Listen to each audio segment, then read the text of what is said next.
Refreshing थंडगार चटकदार blue शरबत दिसायला जेवढं सुंदर दिसतं प्यायला तितकंच टेस्टी आणि थंडगार मस्त।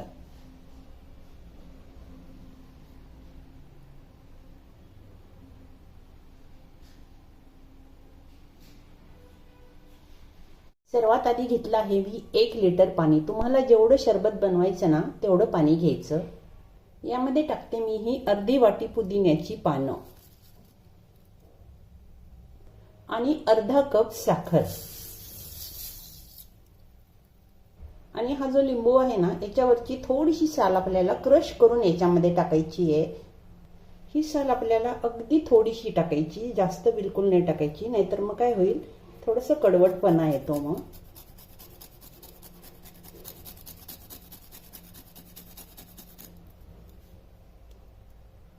या सालमुळे काय होतं छान फ्लेवर येतो शरबतला। आता याला हलवून याला गॅसवर आपल्याला उकळवायला ठेवायचं आहे। 4 ते 5 मिनिट आपण याला चांगलं उकळू देऊया, म्हणजे पुदिन्याच्या पानाचा जो फ्लेवर आहे तो पाण्यामध्ये उतरतो। हे आहेत सब्जा, हे घेतले आहेत मी 1 टेबलस्पून। हे तुम्हाला कुठल्याही किराणाच्या दुकानात मिळून जाईल। यामध्ये थोडंसं पाणी टाकून याला भिजवायचं। अगदी 5 मिनिटांमध्ये हे फुलून येतात। मी आधीच भिजवून ठेवलेले आहे। 1 चम्मच सब्जा मी भिजायला ठेवला होता, बघू शकाल आपण ते फुलून किती जास्त झाले। याचा वापर आपल्याला पुन्हा करायचा आहे नंतर। 3-4 मिनिट मी हे पाणी चांगलं उकळू दिलं। पाणी चांगलं उकळलं बघू शकाल आपण, आणि पाण्याचा कलर पण चेंज झाला। आता गॅस बंद करून हे पाणी थंड करून घ्यायचं। थंड झाल्यानंतर हे पाणी आपल्याला गाळून घ्यायचंय। हे पूर्ण पाणी आता गाळून घ्यायचं एक चाळणी ठेवून।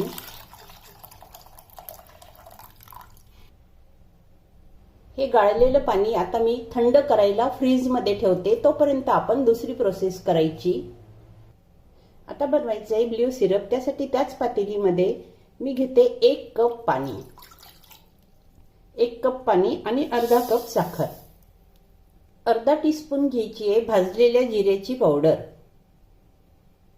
अर्धा टीस्पून ब्लॅक पेपर पावडर म्हणजे आपली काळ्या मिऱ्याची पावडर, अर्धा टीस्पून काळं मीठ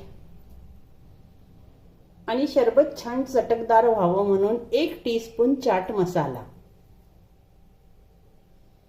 आता ब्ल्यू शरबत बनवायचं आहे म्हटल्यावर आपण थोडासा अगदी ब्ल्यू कलर घालायचा। फक्त 2-3 थेंब घातला तरी याचा कलर खूप छान येतो।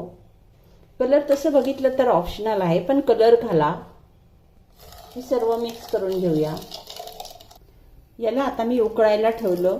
अगदी चिपचिप, हाताला चिपचिप लागेल इतकंच आपल्याला याला उकळून घ्यायचंय। हे 3-4 मिनिट चांगलं उकळलं। आता हे बघूया झालं असेल। हाताला असं चिपचिप लागतं म्हणजे हे झालं। हे सिरप पण ना मी गाळून घेतलं, कारण काय होतं गाळून घेतल्यामुळे ते जे जिरा वगैरे आपण टाकलेली होती जिऱ्याची पावडर, त्याचे बारीक बारीक कण असतात ते गाळणीमध्ये निघून जातात। हे तयार झालं ब्ल्यू सिरप। हे सिरप तुम्ही फ्रीज मध्ये बाटलीत भरून 6 महिने ठेवू शकता। 6 महिने हे खराब होत नाही। कलर बघू शकाल आपण। हे पुदिना फ्लेवरचं पाणी जे मी फ्रीज मध्ये थंड करायला ठेवलं होतं, यात टाकायचे 2 टेबलस्पून सब्जा बी। सब्जा तुम्ही कमी जास्त टाकू शकता। सब्जा खूप थंड असतो आणि उन्हाळ्यामध्ये जास्त वापरला तरी चालतं। हे जे सिरप आपण तयार करून ठेवलं होतं ते टाकते मी याच्यात 2 टेबलस्पून, आणि हे जे बाकीचं उरलेलं आहे याला मी फ्रीज मध्ये स्टोअर करून ठेवणार। अर्ध्या लिंबाचा रस टाकायचा।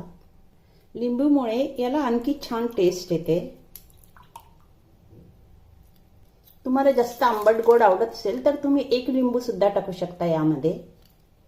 थोडीशी पुदिन्याची पानं टाकूया। थोडेसे आईस क्यूब टाकते मी। ऑलरेडी पाणी खूप थंड आहे, जेव्हा तुम्ही सर्व कराल तेव्हा बर्फ टाकला तरी चालतो। तयार झालं आपलं मस्त थंडगार असं ब्ल्यू शरबत।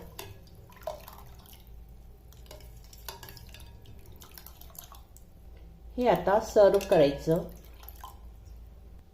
सर्व करायच्या आधी तुम्ही एकदा साखर टेस्ट करून बघा.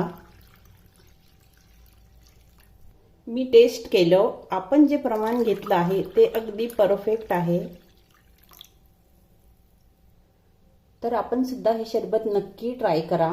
खूप छान टेस्टी बनतं आणि मस्त उन्हाळा एन्जॉय करा. पुन्हा भेटूया अशा छानशा रेसिपीसह. तोपर्यंत धन्यवाद. एव्हरीवन, स्वागत आहे आपल्या सर्वांचं माझ्या किचनमध्ये. आज आपण बनवत आहोत रिफ्रेशिंग आणि टेस्टी असं ब्ल्यू सरबत. आता उन्हाळा पण सुरू झाला आणि उद्यापासून रमदान पण सुरू होत आहे. या सरबतसाठी लागणारं एक सिरप पण आपण बनवणार आहोत. हे सिरप तुम्ही बॉटलमध्ये भरून फ्रीजमध्ये 6 महिन्यापेक्षा जास्त स्टोअर करून ठेवू शकता. जेव्हा तुम्हाला वाटेल तेव्हा सिरप काढून तुम्ही सरबत तयार करू शकता. आणि हे सिरप ना बनवायला पण खूप सोपं आहे. सर्व करायच्या वेळेला आईस क्यूब टाका आणि छान थंड थंड असं हे सरबत आपण एन्जॉय करा. आणि रेसिपी आवडल्यास चॅनलला लाईक आणि चॅनलला सबस्क्राईब केलं नसेल तर सबस्क्राईब नक्की करा आणि व्हिडिओला लाईक शेअर करा.